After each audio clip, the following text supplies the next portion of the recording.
Kerry Brox is not one for the limelight, but is passionate about helping others to shine. As founder and CEO of the Institute for Learning Professionals, she gets to do this every day. Working her way from front counter to training management to national L&D roles, Kerry has experienced all levels of the industry and seen the good, the bad, the better, the best, and the ugly. Discovering where the system was failing, she set about putting it right by setting a new benchmark and creating an industry filled with outstanding professionals.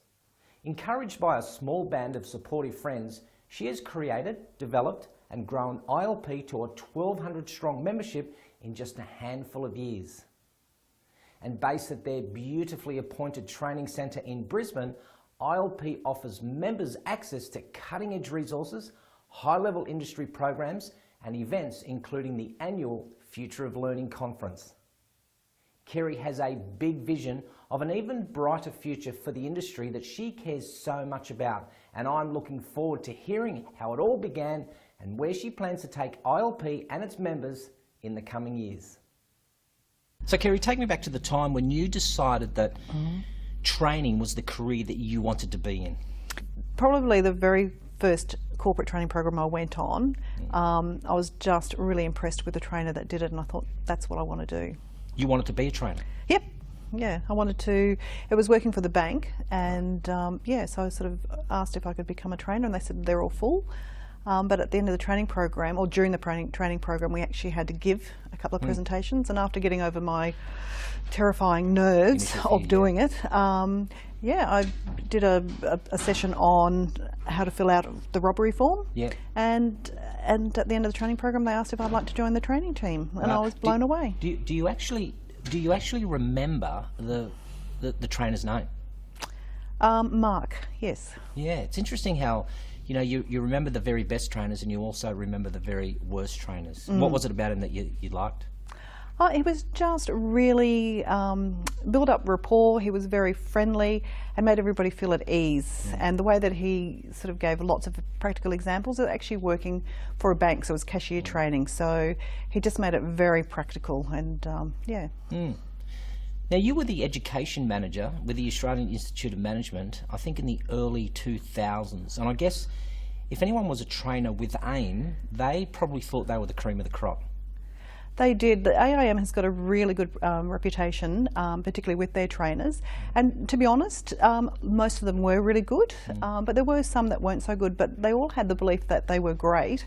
And I think the main reason for that was that the evaluation sheets, or the happy sheets people call them, people will just tick them, and mostly the top rating of 7, just to, you know, get out the door, and people going, oh wow, look at me, I'm great, they loved me. But really it's just a reflection of you know, the venue, the food, and whether they like the facilitator. A lot of it's not to do with the outcomes or the relevance of the material that they cover. We'll talk about the Institute for Learning Professionals in a moment, because I think that's what really sets you apart from everyone else and all those other training bodies. But I guess if people today were to embark on becoming a trainer or a learning and development specialist, do you think all they would really need is the Certificate 4 in Training and Development or the new TAE? Would that be all they need to be a good trainer? And do you want my frank answer? Well, absolutely no. Oh. The Cert 4 is really good for a foundation, you know, to sort of get them started in the training role. However, it really just focuses on achieving learning outcomes at the end of the day, and it really is also focused on people doing competency-based training. So if you really want to develop in your profession and you really want to make sure that you improve workplace performance and help organisations get real results from their learning, the Cert 4 won't get you there. Right. There is so much more. It's a really continual journey, and what I'm disappointed with, Gerald, is people get their Cert 4 and think it's their ticket to be able to deliver any type of topic or anything like that. So it really, you know, there is so much more. Isn't it? It is, and there is so much to learn. Like, I've been in the industry for 20 as much as I admit to, 20 odd years, thank you. But I'm constantly learning. I love watching people deliver. I love sort of seeing different ways that people can present the same sort of information.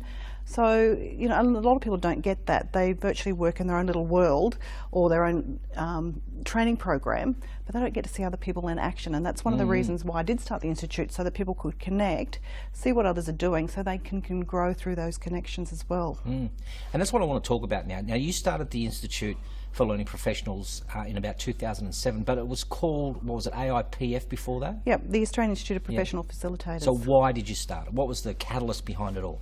It was mainly when I left AIM, I really wanted to continue that, or provide an opportunity so trainers could connect and just be able to talk to like-minded peers, but also continue that professional development, because there really wasn't that many opportunities or organisations that were offering that continual professional opportunities. So, you know, facilitation skills, how to design engaging learning activities or programs, and also, you know, the transfer, the application afterwards. So what they can do to influence stakeholders, transfer strategies to support before and after the program. So what do you think sets actually you apart, or the Institute apart, from all the other training bodies? Well, I think we concentrate mainly on helping the individual. So our aim is to provide a lot of value to our members through the benefits that we provide, and then also through our research and innovation, provide really good leading edge programs and products to help them within their individual roles. And how many members do you have? We currently have just over 1,200, and basically that's grown through word of mouth. I started with myself and 2 colleagues that believed in my vision, and then, yes, we've grown quite rapidly over the last 8 years. So for people watching this, what are the different levels that you have as a membership base? We've got mainly 2 levels. We've got a member, which is a professional member, and they're the people that have the basic qualification in training and also are currently working in a learning and development role. The other one is the fellow, which we're sort of recognising people that have got 10 or more years experience in the industry, and also been able to provide references from clients. So what do you say about the person who says, yeah, I'm a member of so many different bodies, you know, there's all these people that want to be part of my membership. What sets you apart? Why should we become a member of the Institute?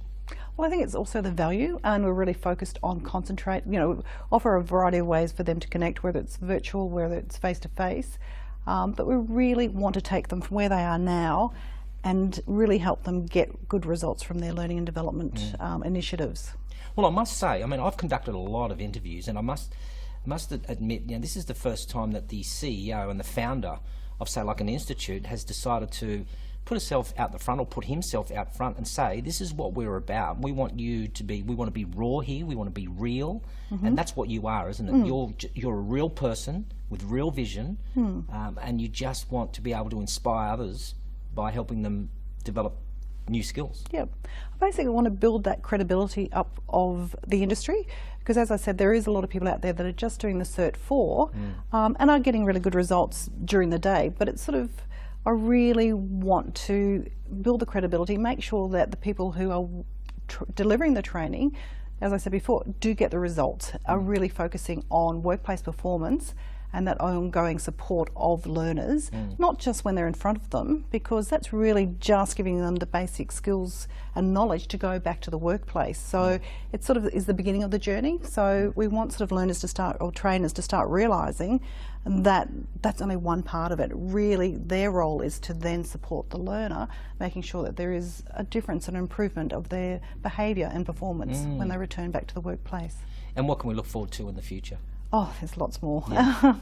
As I said, we're constantly doing our research and things like that. At the moment, we're having a look at different ways that we can present our programs so that we can teach people through virtual learning and how to create a lot of learning activities back into the workplace to continue that learning. We're also going to be focusing on helping our members be found. So if someone is looking for a trainer that does leadership on the Gold Coast or anything, they can actually find them through the Institute. As well.